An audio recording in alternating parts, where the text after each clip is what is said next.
Hello friends, welcome to my Vishwasri channel. ఎప్పుడూ రొటీన్గా చేసుకునే చారు కాకుండా కొంచెం డిఫరెంట్గా అలాగే టేస్టీగా ఉండే నిమ్మకాయ చారును ఎలా తయారు చేసుకోవాలో ఈ వీడియోలో నేను చూపించబోతున్నానండి. అందుకు 75 గ్రాముల వరకు కందిపప్పును ఉడికించుకోవాలి. అంటే కొలత ప్రకారంగా అయితే 75 గ్రామ్స్ కందిపప్పు అయితే సరిపోతుంది. ఈ చారు 6 మందికి బాగా సరిపోతుందండి. ఇలాగా కందిపప్పును ఉడికించుకున్న తర్వాత బాగా మెత్తగా పేస్ట్ చేసుకోవాలి. ఇలాగ బాగా పేస్ట్ చేసుకున్న తర్వాత అప్పుడు ఇందులోకి మనము నీళ్లు కలుపుకోవాలండి. 2 గ్లాసులు నీళ్లు పడతాయి. నేను చారు కొంచెం కాస్త చిక్కగానే చేసుకుంటానండి. చిక్కగా ఉంటే చారు బాగుంటుంది. ఇందులోకి 2 గ్లాసులు నీళ్ళు వేయాలన్నాను కదా, ఇప్పుడు 1 గ్లాస్ వేసాను, మళ్ళీ ఇంకో గ్లాస్ వేస్తున్నాను. ఇలాగ 2 గ్లాసులు నీళ్ళు వేసుకొని బాగా కలుపుకోవాలి.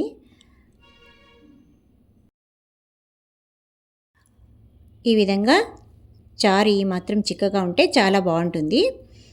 ఇప్పుడు ఇందులోకి తగినంత ఉప్పు వేసుకోవాలి. నేను ఎక్కువగా కల్లుప్పు వేసుకుంటానండి, కల్లుప్పు వాడుతుంటాను. ఇలాగ తగినంత ఉప్పు వేసిన తర్వాత ఇప్పుడు పచ్చిమిర్చి వేసుకోవాలండి. 2 పచ్చిమిర్చి వేసుకోవాలి. నేను ఇక్కడ 1 పండుమిరపకాయ కూడా తీసుకుంటున్నాను. అంటే పండుమిరపకాయ ఉంది కాబట్టి వాడుతున్నాను, లేకపోతే 2 పచ్చిమిర్చినే వేసుకోవచ్చు. ఇలాగ పచ్చిమిర్చిని సగానికి చీల్చేసి తర్వాత చిన్న చిన్న ముక్కలుగా చేసుకొని వేసుకోవాలి.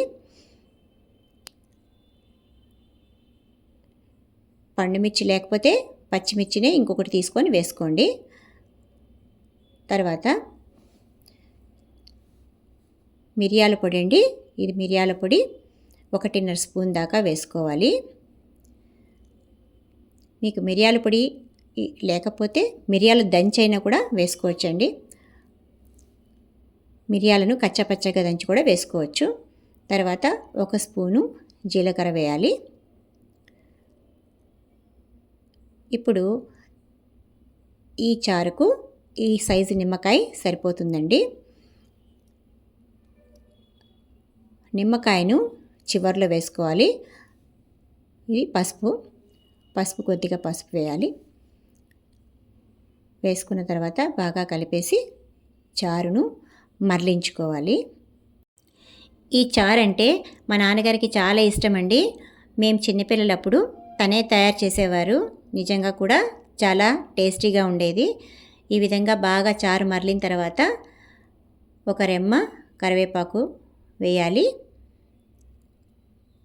తర్వాత తరిగి పెట్టుకున్న కొత్తిమీర కొంచెం వేసుకోవాలి. కరివేపాకు కొత్తిమీర వేసిన తర్వాత చారును ఎక్కువసేపు మరలించుకోకూడదు, ఎందుకంటే వాటి ఫ్లేవర్ పోతుంది. ఇప్పుడు చారును దిప్పేసుకొని పోపు పెట్టుకోవాలండి. నేను ఈ మధ్య ఫుడ్ రెసిపీస్ ఏవి పెట్టట్లేదండి. ఎక్కువగా పాటలు పాడి పెడుతున్నాను. నాకు పాటలు పాడాలన్నా వినాలన్నా చాలా ఇష్టము. అందుకని షార్ట్స్ లాగా పాటలు పెడుతున్నాను, ఫుల్ వీడియోస్ కూడా పెడుతున్నాను. పోపుకు ఇలాగ నెయ్యి వేసుకుంటున్నానండి. 1 స్పూన్ నెయ్యి వేసుకుంటే చారు చాలా టేస్టీగా ఉంటుంది. నెయ్యి బాగా వేడెక్కాక పోపు దినుసులు వేసుకోవాలి.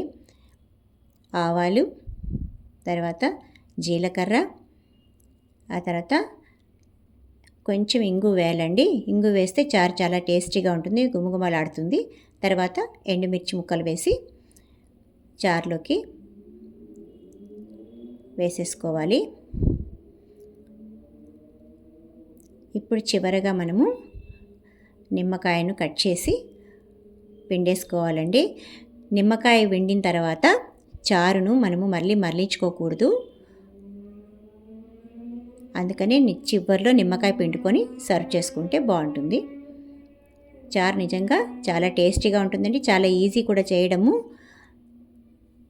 మీరు కూడా తప్పకుండా ట్రై చేయండి. అలాగే పాటలంటే ఇంట్రెస్ట్ ఉన్నవాళ్ళు నా ఛానల్లోకి వెళ్ళి పాటల వీడియోస్ కూడా చూడండి. ఇలాగా 1 నిమ్మకాయ అంతా పూర్తిగా పిండేసిన తర్వాత మనం ఇక మళ్ళీ పొయ్యి మీద పెట్టకూడదు. మరలించుకోకుండా ఇలాగే వడ్డించుకోవాలి.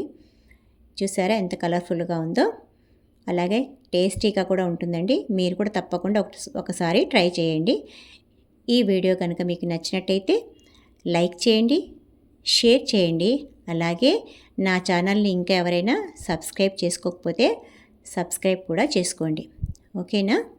Thank you.